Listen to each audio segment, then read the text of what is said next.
بسم اللہ الرحمن الرحیم، السلام علیکم۔ میں ہوں سیبی کاظمی، آپ دیکھ رہے ہیں فیس بک اور یوٹیوب۔ پہلے آپ کے سامنے اہم خبریں رکھ دوں۔ آج جو اسٹیبلشمنٹ کا پلان بی، شہباز شریف کو مسنگ پرسن بنایا جا سکتا ہے، یہ بڑی اہم بات عمران خان نے آج کی۔ 8 ستمبر کو تمام رکاوٹیں توڑ کر اسلام آباد پہنچنے کا عوام کو بیان بھی جاری ہوا، اور 2 کوڑی کا D S P Adiala jail میں یزیدیت کیسے دکھا رہا ہے اس کی تفصیل بھی میں آپ کے سامنے رکھتا ہوں۔ عمران خان کے چانسلر الیکشن کے لیے پوری دنیا میں پاکستانیوں کی مہم، خان کے بیٹے بھی قاسم بھی ابا فار چانسلر کی انسٹاگرام مہم شروع۔ آکسفورڈ یونیورسٹی کے انتظامیہ نے خان کے خلاف نون لیگ کی جمع کرائی پٹیشن مسترد کر دی۔ خان الیکشن لڑنے کے لیے اہل۔ جوائنٹ سیشن میں حکومت کے خواب آج چکنا چور ہو گئے، اقرار کر لیا، اعتراف کر لیا۔ اور عارف علوی کی آج بڑی اہم ملاقات، تحریک انصاف کے اختلافات ختم۔ بلوچستان میں وزیر اعلیٰ کے استعفے کا امکان اور آپریشن کی تیاریاں بھی۔ دوبارہ گنتی کا ڈرامہ بھی گوجرانوالہ میں اس وقت چل رہا ہے، نشست چھیننے کی کوشش ہے۔ شیخ افضل مروت کا نام جلسہ کمیٹی سے کیوں نکالا گیا؟ عمران خان کی ہدایات کیا ہیں؟ اسٹیبلشمنٹ تحریک انصاف کو جلسے کی اجازت دینے پر کیوں مجبور ہے؟ اور نون لیگ کیا کاؤنٹر بیانیاں بنا رہی ہے؟ اس کے ساتھ ساتھ جو خان کے خلاف پہلا کیس ہمایوں دلاور غیر قانونی ہاؤسنگ سوسائٹی پر خیبر پختونخوا کی حکومت نے ایکشن شروع کر دیا، اور جو 30 اگست نزدیک آ رہی ہے، طلباء کی تحریک کوئٹہ میں بڑا اجتماع، کیا یہ تحریک وہاں سے شروع ہوگی؟ تفصیل سے بات کرتے ہیں۔ اڈیالہ جیل میں آج خان کی القادر ٹرسٹ کیس کی سماعت تھی، اور اس میں بڑے اہم معاملات ہوئے۔ میں عمران خان کے بیانات آپ کے سامنے بھی رکھتا ہوں۔ اس میں ایک تو 8 ستمبر کے جلسے کا، جو اس وقت گیم چینجر جلسے کے طور پر دیکھا جا رہا ہے، اور عمران خان نے بڑا 2 ٹوک واضح الفاظ میں اعلان کیا کہ 8 ستمبر کا جلسہ کسی صورت میں انشاءاللہ منسوخ نہیں ہوگا۔ اور عمران خان نے عوام سے کہا کہ باہر نکلیں، رکاوٹیں توڑ کر جلسے میں پہنچیں، شرکت کریں اور اپنے لیے کریں۔ یہ عمران خان کے لیے نہ کریں۔ یہ دیکھیں، اس میں بڑی اہم بات ہے۔ اس وقت ملک کے جو حالات ہیں، وہ سرمایہ کاری تو آپ کو پتہ ہے، معیشت آپ کو پتہ ہے، قرض پہ قرض آپ کو پتہ ہے، تباہی بربادی، آمدنی، قرض، یہ کون ادا کرے گا؟ دیکھیں، حکومت میں تو کل عمران خان بھی آئے تو عوام نے ادا کرنے ہیں، ٹیکسز عوام پہ ہی لگیں گے، دباؤ عوام نے ہی سہنا ہے۔ تو عوام اگر آج روکے گی تو کم دیں گے، کل دیں گے تو زیادہ دیں گے۔ ظلم کے خلاف جتنی دیر کریں گے، آپ زیادہ قربانیاں دیں گے۔ اور عمران خان نے آج یہ بھی کہا کہ ان کا پلان بی اگر بن گیا تو اب شہباز شریف مسنگ پرسن ہوگا۔ یہ بڑی امپورٹنٹ بات ہے۔ دیکھیں، شہباز شریف کو حقیقی معنوں میں خوفزدہ ہونا چاہیے۔ خفیہ اداروں کا اب ڈر اور خوف ختم ہوتا جا رہا ہے۔ وہ ڈپٹی سپرنٹنڈنٹ جیل ہو، اسے اغوا کر لیں، ضلع کا مالک کمشنر اسے اٹھا لیں، انسداد دہشت گردی کا جج اغوا کر دیں، تو میرے خیال میں وزیر اعظم کو بھی اغوا کرنا کوئی مشکل کام نہیں۔ اور پلان بن بھی رہا ہے، یہ یاد بھی رکھیں۔ آج جو عمران خان نے اور بھی باتیں کی بلوچستان کے معاملے پر، امن و امان کے معاملے پر، کہ عوام اس وقت بلوچستان کی پاکستان کے خلاف ہو رہی ہے، یہ بڑا خطرناک معاملہ ہے۔ اور یہ سارے کا سارا الزام اسٹیبلشمنٹ پر آئے گا، کیونکہ دہشت گردی میں روکنے میں ناکامی کس کی ہے؟ کچے میں، بلوچستان میں۔ یہ تو دیکھیں انٹیلیجنس آپریشنز کا کام ہے، خفیہ ادارے کرتے ہیں۔ یہ اس وقت تحریک انصاف کے پیچھے لگے ہوئے ہیں۔ عمران خان نے کہا کہ ہمارے دور میں دہشت گردی اگر رکی تھی تو اس کی وجہ یہی تھی کہ وہ اپنا کام کر رہے تھے۔ اور اس وقت جو سب سے بڑا معاملہ تھا افغانستان انخلا کا معاملہ تھا، اشرف غنی پاکستان کا مخالف تھا، لیکن عمران خان نے بتایا کہ میں نے وہاں دورہ کیا، اشرف غنی سے معاملات کو بہتر کیا۔ آج بھر بھر کے مہاجرین کی گاڑیاں واپس بھیج رہے ہیں، تو دہشت گردی کیسے ختم ہوگی؟ اگست میں آپ کو پتہ ہے امریکہ افغانستان کے 3 سال ہو گئے۔ انخلا کے فوراً بعد ستمبر میں عمران خان نے فوراً 1 مہینے کے بعد افغان حکومت سے بات چیت کی تھی کالعدم تنظیموں کے خاتمے کے لیے۔ افغان حکومت تیار تھی، دونوں طرف سے معاملہ چل رہا تھا۔ فیض حمید صاحب نے اس پر اپوزیشن کو، یہ نون لیگ کو باقاعدہ بریفنگ بھی دی تھی، لیکن پھر نواز شریف نے اسی کو ہٹا دیا اور مذاکرات ختم ہو گئے۔ آج حالات آپ کے سامنے ہیں، یہ ان کا بلنڈر تھا۔ اور دوسری بڑی بات جو عمران خان نے کہا کہ عوام کی ووٹوں سے منتخب ہو کے آتے نہیں، ان کے اندر فیصلہ سازی کی طاقت نہیں، عوام ان پر اعتماد نہیں کرتی۔ بلوچستان کے وزیر اعلیٰ کے استعفے کا مطالبہ اسی لیے کیا جا رہا، ہو سکتا ہے آج کل میں استعفیٰ بھی دے دے، لیکن یہ اس کا حل نہیں ہوگا۔ اس کا حل پرامن سیاسی انداز میں سب جانتے ہیں، لیکن وہاں آپریشن کی بھی تیاریاں چل رہی ہیں۔ اور دوسری بڑی اہم بات جو عمران خان نے الیکشن پر قاضی صاحب کے معاملات پر کی، کہ قاضی صاحب جس دن جائیں گے اس کے بعد انتخابی دھاندلی کا کیس شروع ہوگا، 4 حلقے کھلیں گے اور یہ حکومت گر جائے گی۔ یہ بڑا اہم معاملہ ہے۔ دیکھیں، تحریک انصاف کے لوگ 60 70 ہزار ووٹوں سے جیتے ہوئے ہیں، اور قاضی صاحب 7 مہینوں سے الیکشن کے اوپر اوپر بیٹھے ہوئے ہیں ان کیسز کے اوپر۔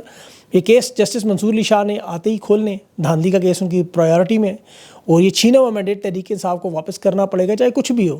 اور دیکھیں، اس میں عوام، چونکہ اس وقت جو لوگ آئے ہوئے ہیں وہ عوام میں سے تو موجود نہیں، نہ یہ امن لانا چاہتے ہیں، نہ صاف شفاف الیکشن کروانا چاہتے ہیں۔ اسی لیے معاملات یہ ہیں کہ آج اون چودھری سا بندہ عمران خان حیران دے کہ یہ کیسے 1 لاکھ ووٹ لے سکتا ہے۔ یہ صرف بنانا ریپبلک میں ہو سکتا ہے۔ اگر نور عالم خان جیسا بندہ الیکشن جیت سکتا ہے، مصطفیٰ کمال، شہباز شریف، نواز شریف ہو گئے، مریم نواز، خواجہ آصف جیسے لوگ الیکشن جیت سکتے ہیں، تو پھر یہ عوام کبھی الیکشن مان ہی نہیں سکتی۔ ان لوگوں کے حالات آپ کے سامنے۔ اور دیکھیں، بڑے ذمہ دار ذرائع کا آج یہ دعویٰ تھا کہ اسٹیبلشمنٹ خود یہ 8 ستمبر کے جلسے کی اجازت دینا چاہتی ہے، اور اس میں وہی لوگ شامل ہیں جو 7 بجے اڈیالہ جیل کا دروازہ کھلوا کے انہوں نے معاملات ٹھیک کیے، ابھی اگلے جلسے کی رکاوٹ نہیں بننا چاہتے، پرامن جلسہ کہتے ہیں کریں، تقاریر مناسب کریں، تنقید مناسب کریں، بزرگوں کے انعام نہ لیں، تو 9 تو آپ کو جلسے کی 8 ستمبر کی اجازت ہے۔ اب حالات یہ کہ تحریک انصاف نے چونکہ سر دڑ کی بازی لگا دی کہ جلسہ تو ہم صورت میں کریں گے، چاہے FIR ہوں، گرفتاریاں ہوں، جو مرضی ہو، حقیقی معنوں میں اب اسٹیبلشمنٹ کو نظر آ رہا ہے کہ جلسہ ہوگا۔ اب تحریک انصاف کی قیادت خود بھی اسے منسوخ کرنے کی پوزیشن میں نہیں اور نہ جرت کر سکتے ہیں، کیونکہ کارکنان اس وقت فل چارج ہے۔ حکومت کی سختیوں کو جو معاملہ ہے وہ آپ کو پتہ ہے اس وقت نون لیگ کی طرف سے، صرف اور صرف مریم نواز صاحبہ کی طرف سے، کیونکہ انہیں لگتا ہے کہ اسلام آباد کا یہ جلسہ کامیاب ہوا تو اس کے بعد اگلا جلسہ جو لاہور میں ہے مینار پاکستان میں، اس کے بعد ان کی حکومت ختم ہو جائے گی، تو یہ اپنی بقا کی جنگ لڑ رہے ہیں۔ خیبر پختونخوا میں صوبائی کابینہ نے دیکھیں آج 8 ستمبر کے جلسے پر ساری کی ساری کابینہ نے اعلان کیا کہ یہ جلسہ نہ صرف ہر صورت میں ہوگا بلکہ ہم پوری کی پوری طاقت کے ساتھ کابینہ وزراء اس جلسے میں شرکت کریں گے۔ اب اگر ایک صوبے کی حکومت آ رہی ہو اور باقی پنجاب یا وفاق سے روکنے کی کوشش کی جائے پھر معاملہ خراب ہوگا، اسی لیے وہ تو کرینے اور ٹریکٹر لے کر آئیں گے، باقاعدہ رکاوٹوں کو دور کریں گے۔ تو اسٹیبلشمنٹ کو فیس سیونگ بھی کرنا چاہیے، اور وہ تو چاہتے ہیں جلسہ ہو، نون لیگ کی قیادت نہیں مان رہی۔ اڈیالہ جیل میں بھی جو کچھ ہوا محسن نقوی اور مریم نواز کے درمیان، آپ کو پتہ ہے پچھلے جلسے کے بعد جو 7 بجے دروازہ کھلا، ایک جنگ شروع ہوئی ان کے درمیان۔ یہ جو عملہ تبدیل کرنے کا معاملہ، یہ بھی بہت بڑی واردات تھی۔ جو عملہ پہلے موجود تھا، عمران خان کے بیانات آپ کو یاد ہوں گے کہ جیل کا کنٹرول ایک کرنل صاحب کے پاس ہے، لیکن آپ دیکھیں کہ ان کے ہوتے ہوئے اس وقت اڈیالہ جیل میں عمران خان کے ساتھ یہ معاملات، یہ سختیاں، یہ تکالیف اس لیول پر نہیں تھی جو اب شروع ہوئی ہیں۔ یہ جیل کا عملہ خصوصاً مریم نواز کے منظور نظر لوگوں کو چینج کیا گیا۔ یہ DSP طاہر شاہ، یہ باقاعدہ طور پر نام تو اس کا ویسے طاہر شاہ ہے، اگر کبھی تاریخ پڑھ لے کربلا کی زندان میں رکھے ہوئے قیدیوں کے بارے میں پڑھے، ذرا دیکھیں بیماروں کے ساتھ، قیدیوں کے ساتھ، عورتوں کے ساتھ ظلم جو ہے کتنا کبیرہ گناہ ہے۔ آج بہرحال عملہ جو تبدیل کر کے جو خان کے وکلاء پر، ملاقاتیوں پر پابندیاں لگائی گئیں، 190 ملین پاؤنڈ کے اس کی سماعت تھی۔ سلمان صفدر مرکزی وکیل تھا، اسے 2 گھنٹے باہر کھڑا رکھا۔ فیصل چودھری، انتظار پنجوتا، یہ سارے لوگ وہاں باہر، کسی کو آنے نہیں دیا۔ بیرسٹر گور، ان کی ملاقات نہیں ہو سکی۔ البتہ وہ مشال یوسف زئی، بیرسٹر سیف اور علی محمد خان کی ملاقات ہوئی ہے، باقی کسی کی نہیں۔ یہ DSP طاہر شاہ آج بدتمیزی بھی کر رہا تھا عمران خان سے، جب وہ میڈیا سے عمران خان گفتگو کر رہے تھے تو اس نے بدتمیزی کی۔ علیمہ خانم نے باہر آ کے پریس کانفرنس میں کہا باقاعدہ طور پہ، 17 گریڈ کا یہ افسر ہے، دیکھیں اس نے کہا ہمیں بڑی سخت تکلیف ہے کہ خان ہر ایک سے عاجزی سے پیش آتا ہے، یہ سختیاں بڑھا کے، بدتمیزی کر کے، اس طرح یہ دکھ کا معاملہ ہے۔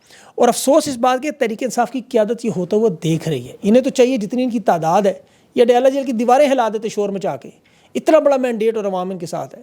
خان کے دیکھیں بڑے سادہ سے 4 مطالبات ہیں، بڑے سادہ سے، جو کہ ہر قیدی کا پریزنٹ رول کے مطابق ایک حق ہے۔ بچوں سے ملاقات کروانا، کتابیں لینا۔ 2 ڈمبل خان نے مانگے، کہا ایکسرسائز کے ٹائم پہ ایک کھڑا کر دو، بے شک سپاہی، ختم ہو ایکسرسائز 15 منٹ بعد وہ لے جائے۔ یہ حالت ہے کہ سابق وزیر اعظم ان سے 2 ڈمبل مانگ رہے، نہیں دے رہے۔ پھر عمران خان نے کہا جس لسٹ میں نام دیتا ہوں لوگوں کی، 6 لوگوں کو بلاتے ہیں، 6 لوگوں کا نام دیتا ہوں، 2 اندر آتے ہیں، 4 باہر کھڑے کر دیتے ہیں، پھر 1 کو آنے دیتے ہیں، 3 کو روک لیتے ہیں۔ علیمہ خانم نے یہی کہا کہ ہم عمران خان سے یہی کہہ رہے تھے کہ آپ ان سے نہ مانگیں ڈمبل، کیونکہ یہ آپ کو پھر تنگ کریں گے، اور وہی ہوا۔ خان نے کہا یہ کس قسم کا اوپن ٹرائل ہے، نہ وکلا سے بات کر سکتے، نہ بچوں سے بات کر سکتے، نہ میڈیا آ سکتا ہے۔ ڈپٹی سپرنٹینڈنٹ کو جب بلایا گیا آج روسٹرم پہ تو وہ کہتا ہے جی ہم تو فون کرتے ہیں، آگے سے وہ اویلیبل ہی نہیں ہوتے۔ خان نے کہا پڑھ لکھے آدمی ہو، جاہلوں والی باتیں نہ کرو۔ پھر بہرحال جج نے حکم دیا، بدتمیزی اس نے کی اس شخص نے، آج اس کا پہلا دوسرا دن تھا، لیکن جو لوگ ڈمبل نہیں دیتے یہ خان کو اذیت میں رکھنا چاہتے ہیں، بچوں سے بات اسی لیے نہیں کروانا چاہتے کہ توڑیں، لیکن خان پوری طاقت سے آپ کو پتہ ہے موجود ہے، معاملات بھی حل کر رہا ہے، تکلیفیں بھی برداشت کر رہا ہے۔ اور یہاں سے انہیں کوشش یہی ہے کہ جس طرح بھی قاضی فائز صاحب کی توسیع کا معاملہ ہے یا اور معاملات ہیں، وہ خان سے کسی طرح ان کا جواب لے لیں۔ آج بہرحال اس پہ حکومت نے اپنی طرف سے تو چیزیں کلیئر کی ہیں، کوئی ایسی تجویز نہیں، کوئی سرپرائز قانون سازی نہیں۔ اور اعظم نذیر تارڑ سے پوچھا انہوں نے فیض حمید کیس کا، اس نے کہا یہ ہمیں نہیں پتہ کیا ہوگا اس کا۔ خان کے معاملات کا اس نے کہا پنجاب کی حکومت مریم نواز فیصلہ کرے گی کہ یہ ملٹری ٹرائل میں جانا ہے کہ نہیں جانا۔ ذرا یہ سوچ لے کہ یہ اسٹیبلشمنٹ اور نون لیگ کا جو حکومت کا جو پیج ہے وہ پھٹتا جا رہا ہے، اور جو ان کی پیج پھٹے گا آپ کو اس کا اندازہ ان کے فیصلوں سے ہوگا، اور یہ آپ کو سب چیزیں نظر آئیں گی۔ ابھی تو دیکھیں آکسفورڈ یونیورسٹی کا معاملہ ان کے لیے بہت بڑا معاملہ بن گیا۔ یہ مہم جو پوری دنیا میں پاکستانیوں نے چلائی، خان کے چانسلر کے الیکشن کی مہم شروع ہوئی، اب تو خان کے بیٹے قاسم نے بھی آج انسٹاگرام کی سٹوری میں ابا فار چانسلر کی آپ کو پتہ ہے وہ سٹوری لگائی ہوئی تھی، اور سمیع ابراہیم صاحب نے جو ٹویٹ کی کہ آکسفورڈ یونیورسٹی کی انتظامیہ جو نون لیگ کی درخواست تھی، پٹیشن جمع کروائی تھی، وہ مسترد انہوں نے کر دی، اور عمران خان الیکشن لڑنے کے لیے اہل ہے۔ اب یاد رکھیں خان سابق وزیر اعظم بھی ہیں، اور آکسفورڈ یونیورسٹی کے چانسلر کے انتخاب کے حصہ لینے کے لیے ان کے پاس ایک ایکسپیرینس بھی ہے بریڈ فورڈ یونیورسٹی کے چانسلر ہونے کا. تو 24 کروڑ کے ملک کے لیے واحد آپ کو پتہ ہے ایک عالمی کپ بھی لانے والا عمران خان ہی ہے. کینسر اسپتال, بریڈ فورڈ یونیورسٹی, اور سب سے بڑھ کر دیکھیں کورونا میں جس طرح مینیج کیا پاکستان کو, ڈوبی ہوئی معیشت کو 6.2 تک پہنچایا. یہ ثابت کرتے ہیں کہ 24 کروڑ ملک اگر چلا سکتے ہیں, 17 سال میں تمام جمہوری حکومتوں میں خان کی حکومت کی سب سے بہترین پرفارمنس تھی. تو اس لحاظ سے آکسفورڈ کے لیے وہ بہترین ہے. اور ان کی کمیونٹی چانسلر لڑنے کے لگے رہی کمیونٹی. اب یہ عمران خان کی خواہش نہیں تھی, یہ یاد رکھیں. یہاں تو یہ حالت ہے گورنمنٹ کالج لاہور میں طلباء اپنے کنوکیشن پہ کہتے ہیں مریم نواز آئی تو ہم نہیں آنے دیں گے, ہم احتجاج کریں گے. یہ اپنے ملک میں اپنے صوبے میں نہیں جا سکتے. تو یہ یہاں تو کمیونٹی کہہ رہی ہے خان آئے الیکشن لڑے. اور بریڈ فورڈ کا پوچھ رہا تھا طلال چودھری کہ خان چانسلر بنا تو کیا ہوگا, ذرا بریڈ فورڈ کو دیکھ لو خان کے بننے کے بعد وہاں کیا ہوا. اور یہ بھی دیکھنے کینیڈا یونیورسٹی میں جو نواز شریف پر ریسرچ ہے کرپشن کی, وہ بھی چیک کر لیں. بہرحال لوگ سوچتے ہیں کون لوگ ہیں جو خان کے خلاف پٹیشن جمع کرواتے ہیں. انہیں پاکستان کو خیال لے یہ وہی لوگ ہیں جنہوں نے عدت جیسا گھٹیا کیس بنایا, جنہوں نے شیرو کے بسکٹ چرائے, ججز کے بیڈ روم میں کیمرے لگوائے اور خواتین کے اوپر گندی فلمیں, ڈرامے, آڈیو ویڈیوز بناتے رہے. اور بڑے فخر سے سارا ہلا کے وہ کہتی تھیں میرے پاس وہ ویڈیوز موجود. تو وہی لوگ ہیں, ظاہر ہے انہی کے وہ خواری ہیں, انہی کے وہ 7% بچے ہوئے لوگ ہیں جو نہ پڑھے لکھے ہیں نہ سیکھتے ہیں. بہرحال اس وقت انہیں خطرہ صرف یہی ہے کہ خان کو اگر انٹرنیشنل لیول پر پذیرائی مل گئی تو ان کا کیا بنے گا.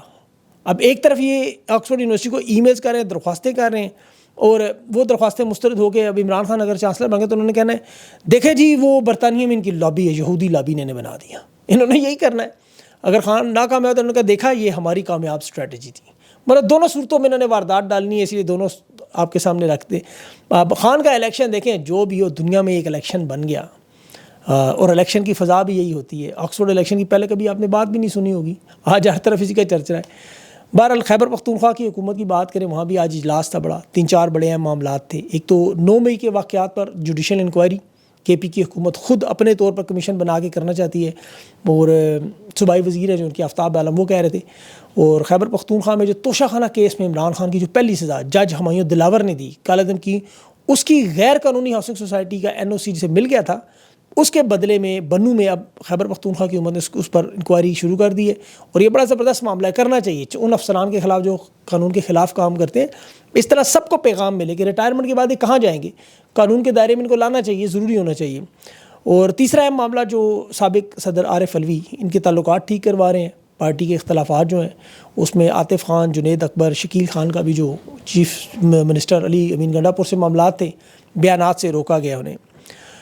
ایک اور جو بڑا قابل ذکر معاملہ ہے وہ پنجاب کے حوالے سے عمران خان کی اب نئی ہدایات جو آج بھی آئی ہیں کہ کسی روپوسٹ رہنما کو باہر آنے کے لیے نہیں کہا. اب اس پہ تھوڑی سی کنفیوژن مجھے یہ نظر آ رہی ہے کہ اگر یہ باہر نہیں آئیں گے تو معاملات کیسے چلیں گے. عمران خان تو کہتے ہیں باہر آئیں گے اغوا ہو جائیں گے, لیکن پھر جلسے کے انتظامات کیسے ہوں گے. تازہ ترین جو بھی کمیٹیاں بنی 10 رکنی کمیٹی, روف حسن, نعیم پنجوتا, بیرسٹر سیف ہیں اس میں, شاہد خٹک ہیں, اور دونوں قریشی فیملی, شاہد شاہ محمود قریشی کے بیٹے علیم عادل شیخ ہے, کمل شوذب. اور اس کے علاوہ دیکھیں کراؤڈ پولنگ ہے, شیخ وقاص اکرم بھی ہے اس میں.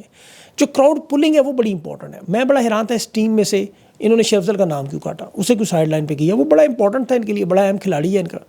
یہ سمجھ سے بالاتر ہے کہ وہ کیوں اس کو باہر کیا. میں نے کل اس پہ بڑی تنقید کی کہ وہ آذربائیجان سلیکشن میں جانے, لیکن اب مجھے اندازہ ہوا کہ وہ احتجاجی کمیٹیوں سے چونکہ سائڈ پہ کیا گیا تو اب اس کے پاس کرنے کو کچھ ہے ہی نہیں.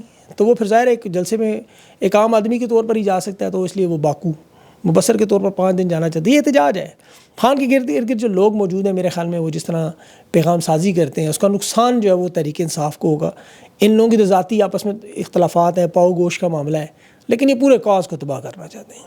تحریک انصاف کی قیادت کو یہ بہت بڑا چیلنج ہے, کیونکہ خان کی غیر موجودگی میں دیکھیں ان رکاوٹوں میں لوگوں کو لانا ہے. تو انہیں تو ایسے لوگ چاہیے جو پل آؤٹ کریں, لوگوں کو لائیں, اکٹھا کریں. سارے لوازمات پورے انہوں نے سر لیڈ کرنا ہے. تو ایسے میں اگر یہ تھوڑا سا اگر اپنا اختلافات کو تھوڑی دیر کے لیے سائڈ پہ رکھیں تو بہت ساری معاملات بہتر ہو سکتے ہیں. خاص طور پر پنجاب میں بھی بڑے اس طرح کے معاملات ہیں, وہاں بھی کچھ لوگوں کو خود ہی میرے خیال میں والنٹیرلی طور پہ ہٹ جانا چاہیے اور کسی اور کو موقع دینا چاہیے. پارٹی میں بڑے بڑے قابل ذکر لوگ موجود ہیں. بہرحال ان تمام چیزوں پہ سوچ تو ان کی ہم تو بات ہی کر سکتے ہیں.